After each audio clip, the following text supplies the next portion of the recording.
할렐루야. 오늘도 주님과 동행하며 주님이 주시는 새 힘과 능력으로 하루를 살아가는 저와 여러분 되시기를 바랍니다. 사람은 한치 앞을 볼 수 없는 존재입니다. 그래서 불안하고 초조하죠. 무엇을 선택해야 할지, 어디로 가야 할지 잘 모르고 우왕좌왕하는 것이 보통 우리들의 모습입니다. 그러나 믿음의 사람들은 보이지 않는 것을 보는 사람들입니다. 보이지 않는 것을 붙잡고 그것을 향하여, 보이지 않는 것을 보고 그것을 붙잡고 살아가는 사람이 믿음의 사람입니다. 그러다 보니 세상 사람들의 눈으로 보면 믿음의 사람들은 이상한 사람으로 보일 것 같습니다. 이해할 수 없는 사람. 그래서 믿음의 사람은 세상은 이해할 수 없는 특별한 삶을 살아갑니다. 첫 번째로 믿음의 사람은 믿음으로 미래를 봅니다. 우리는 아브라함과 이삭, 야곱, 요셉 그때를 족장 시대라고 부릅니다. 그때는 땅을 소유하지 못한 채 이리저리 옮겨 다니는 유목민으로 살았습니다. 그런데 성경은 그들은 믿음으로 미래를 보았다라고 말하고 있습니다. 아브라함은 하나님이 이삭을 죽은 자 가운데서 능히 살리시는 분이라는 사실을 믿음으로 보았습니다. 아니, 하나님이 이삭을 살리실 것을 믿음으로 보았습니다. 아브라함은 죽은 자 가운데서 다시 살아난 자에 의해서 자신의 후손들이 일어나게 될 거라는 사실을 믿었습니다. 즉 예수 그리스도의 죽으심과 부활을 그는 미리 본 사람이나 마찬가지입니다. 어느 누가 그런 상상, 그런 꿈을 꿀 수 있었겠습니까? 또한 이삭과 야곱과 요셉은 자기 아들들을 위해서 기도할 때에 미래에 일어날 일들을 기대하면서 예언하면서 축복했습니다.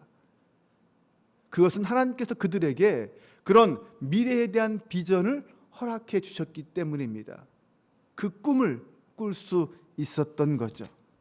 그들은 하나님이 허락하신 그 비전을 바라보았고 그것을 믿음으로 응답함으로써 하나님의 구속 역사의 한 부분을 담당할 수 있는 사람들이 되었습니다. 이제 믿음으로 사는 우리도 그들과 같이 그들이 보았던 것을 볼 수 있습니다. 사실 우리는 그들보다 더 선명하게 그 사실들을 보고 있습니다. 왜냐하면 이미 우리는 예수 그리스도께서 죽은 자 가운데서 다시 살아나셨다는 것을 알고 있기 때문입니다. 주님이 우리의 영광스러운 부활의 첫 열매라는 사실을 알고 있기 때문입니다. 우리도 그 부활의 소망 가운데 있기 때문입니다. 그래서 우리는 죽음조차 두려워하지 않는 삶을 살아갈 수 있는 것입니다. 더 나아가서 이미 우리는 영적 생명을 누리고 있습니다. 부활이 내 눈앞에 있는 것처럼 살아가고 있다는 것입니다. 이것이 우리의 믿음 아닙니까? 그런 우리가 어떻게 다른 것에 소망을 두며 다른 것을 기대하며 즐거워할 수 있겠습니까? 더구나 주님께서는 이미 우리에게 세상 끝날까지 너희와 항상 함께 하겠다라고 약속해 주셨습니다. 우리는 그 약속을 붙잡고 이 시대를 살아가는 사람들입니다. 그 약속 하나 붙잡으면 무서울 게 없습니다. 두려울 게 없습니다. 장차 내 인생에 어떤 일이 펼쳐질지, 인류의 미래가 어떻게 될지 다 알 수는 없지만 한 가지 분명한 것, 주님이 나와 영원히 함께 하신다는 것. 그 약속 하나 붙잡고 이 세상을 당당하게 살아가는 저와 여러분 되시기를 바랍니다. 두 번째로 믿음의 사람은 믿음으로 하늘의 상을 붙잡는 사람입니다. 모세의 부모는 모세가 태어나자마자 버려야 할 운명에 처해 있었습니다. 하지만 모세를 버릴 수밖에 없는 상황이지만 이 모세의 부모는 현실에 타협하지 않았습니다. 그들은 옳은 선택을 할 수밖에 없었습니다. 목숨을 내어놓고 위험 앞에서 세상과의 타협을 거부하고 하나님의 뜻을 선택했습니다. 그런 부모와 함께 자란 모세, 그는 어떻게 자랐습니까? 그는 왕족으로서 누릴 수 있는 현실적인 유익을 선택하지 않고 하나님의 백성과 함께 고난받기를 선택했다고 했습니다. 그런 부모 밑에서 그런 자녀가 나온 것입니다. 모세는 눈앞에 바로가 있음에도 불구하고 그 바로를 두려워하지 않고 하나님의 살아계심을 믿고 그분의 뜻을 따르는 선택을 했습니다. 모세가 어떻게 그런 믿음의 선택을 하고 하나님의 백성과 함께 고난받는 것을 기꺼이 선택할 수 있었을까요? 오늘 말씀에 보면 모세는 상 주심을 바라보았기 때문이다 라고 말하고 있습니다. 이것은 다른 말로 말하면 상 주시는 이가 있다라는 것을 알았다는 뜻이기도 합니다. 모세는 그런 면에서 보면 계산이 빠른 사람이었습니다. 계산이 분명한 사람이었습니다. 무엇이 더 좋고 무엇이 더 나쁜지를 아는 사람이었다는 것입니다. 그는 더 좋은 것을 선택할 수 있는 사람이었습니다. 이 땅에서 얻는 그 무엇보다, 그 어떤 부귀영화보다 하나님이 주시는 상이 훨씬 더 크고 좋다라는 것을 그는 알았습니다. 그래서 이 땅에 왕의 부귀영화도 기꺼이 내려놓고 하나님을 선택할 수 있었던 것입니다. 오늘 우리에게도 이런 믿음의 눈이 열릴 수 있기를 바랍니다. 믿음의 사람들은 이 땅에 소망을 두지 않는다고 했습니다. 이 땅의 지위나 재물에 마음을 빼앗기지 않고 눈도 돌리지 않습니다. 하나님 나라와 의를 우선순위로 두고 살아갑니다. 하늘의 상을 먼저 보고 하늘의 상을 가장 귀하게 여길 수 있는 저와 여러분 되시기를 바랍니다. 세 번째로 믿음의 사람은 이해할 수 없는 일이지만 전능하신 하나님을 보며 순종합니다. 28절부터 31절을 보면 거기에는 모세와 출애굽한 이스라엘 백성들의 이야기가 나와 있습니다. 그런데 그 내용을 보면 일반적인 우리의 이성으로는 이해할 수 없는 이야기들이 펼쳐지고 있습니다. 이해할 수 없는 일에 순종했을 때 하나님이 주시는 승리의 삶, 승리의 경험들을 이야기합니다.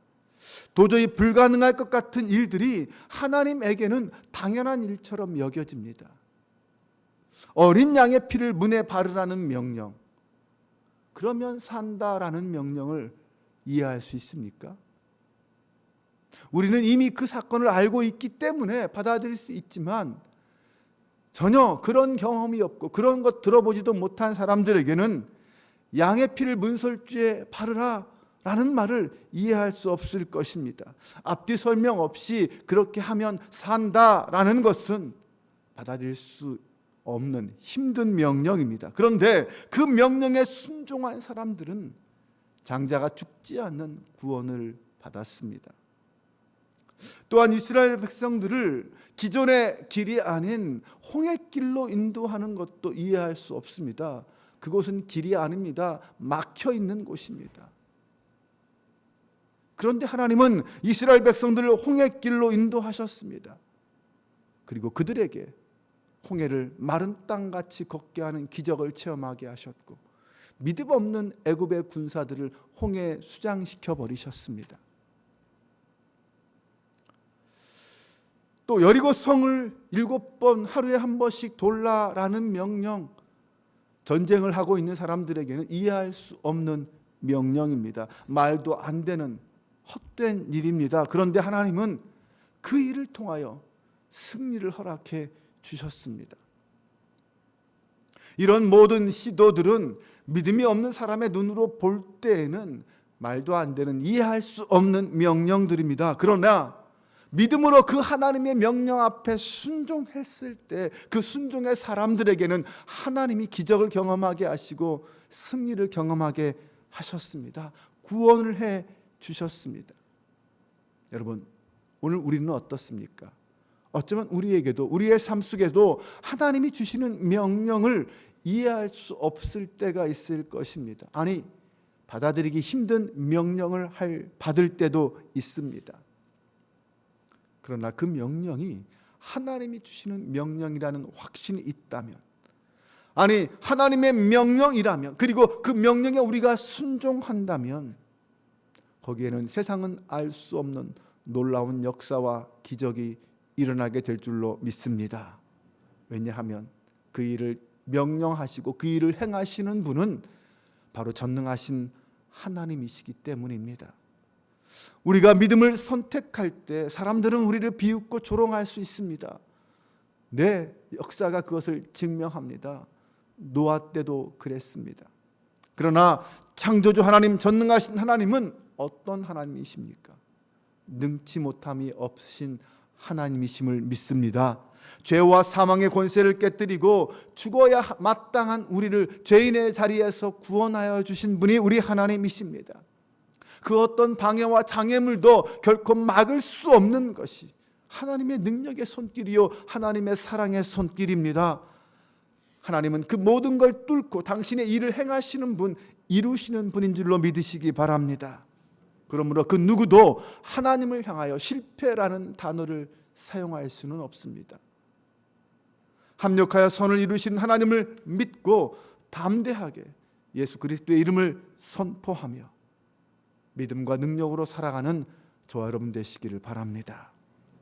히브리서는 지금 현재 현실적인 상황에도 불구하고 이해되지 않는 하나님의 말씀에 순종하는 것, 이것이 믿음이다라고 말합니다. 인간은 한 치 앞도 보지 못하는 그런 존재입니다. 인간의 본성은 언제나 이기적이고 두려움으로 가득 차 있고 의심으로 가득 차 있습니다. 그것이 우리의 본성입니다. 그러므로 그 본성을 거스르지 않고서는 믿음이란 말을 쓸 수 없습니다. 성경이 가르치는 믿음은 인간의 그런 본성을 거스르는 믿음입니다. 그러나 하나님을 향한 그 믿음이야말로 우리를 이 땅에 살게 하고 가장 가치 있는 존재로 만드는 힘입니다. 오늘도 믿음의 선진들을 따라서 믿음의 길을 걸어가 승리하는 삶, 복 있는 삶을 살아가시는 저와 여러분 되시기를 주님의 이름으로 축원합니다. 기도하겠습니다. 하나님, 믿음으로 살았던 사람들의 이야기를 들으며 오늘 우리의 모습, 나의 모습을 돌아봅니다. 그들이 걸었던 믿음의 길은 보이지 않는 것을 바라며 걷는 길이었습니다. 믿음으로 하늘의 상을 붙잡는 길이었습니다. 이해할 수는 없지만 하나님의 능력을 믿고 선택한 길이었습니다. 하지만 그 믿음의 선택을 통하여 하나님의 영광을 볼 수 있었습니다. 전능하신 하나님의 역사와 기적을 경험했습니다. 하나님, 오늘 우리에게도 이 믿음을 주옵소서. 세상 것에 마음을 빼앗기지 말게 하시고 오직 하늘의 것을 소망하며 하나님 나라를 향하여 나아가는 믿음이 되게 하여 주옵소서. 세상이 주는 두려움과 의심에 흔들리지 말게 하시고 하나님의 말씀의 약속을 붙잡고 살아가는 저희가 되게 하여 주옵소서. 우리 주 예수 그리스도의 이름으로 기도합니다. 아멘.